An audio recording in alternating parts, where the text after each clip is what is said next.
One of the most important things to understand when starting out in 3D is how PBR works.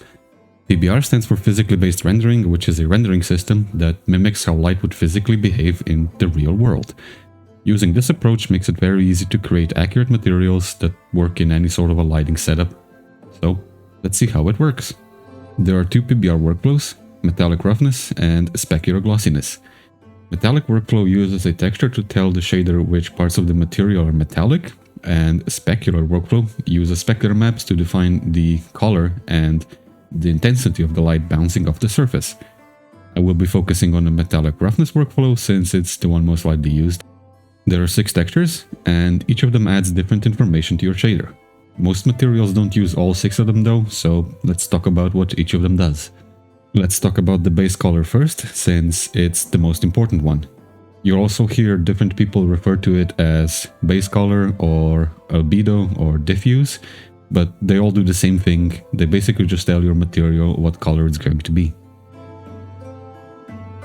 You will pretty much always going to be using that, since your material needs a color.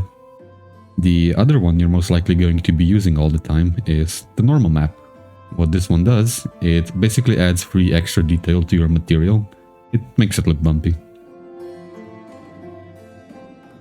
The next texture is the roughness map, which, as the name implies, adds roughness to your material. It's a black and white texture, with white areas representing parts of the material that are going to be rougher, and therefore not as shiny, and black areas mean they're less rough and more shiny.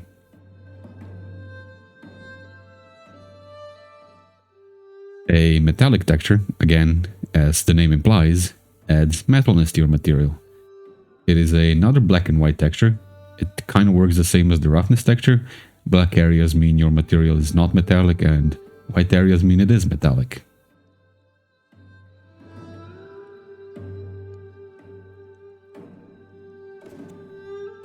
Displacement maps kinda do the same thing as normal maps. They're used for adding bumpiness to your material. White areas mean the parts are going to be higher, and black parts mean they're going to be lower. However, they're not as useful as normal maps because they need to actually physically change the shape of your model, which requires a higher resolution mesh. In older game engines that was a problem, because it took quite a big toll on your performance. However, we're using Unreal Engine 5, and with Nanite that's not going to be a problem. And the last texture is the ambient occlusion map. What this one does, it adds ambient shadows, or contact shadows, into areas that are not directly lit. Basically, it makes cracks and holes darker when they're not directly lit by sunlight. Put them all together, and now you have a material that you can apply to your scene.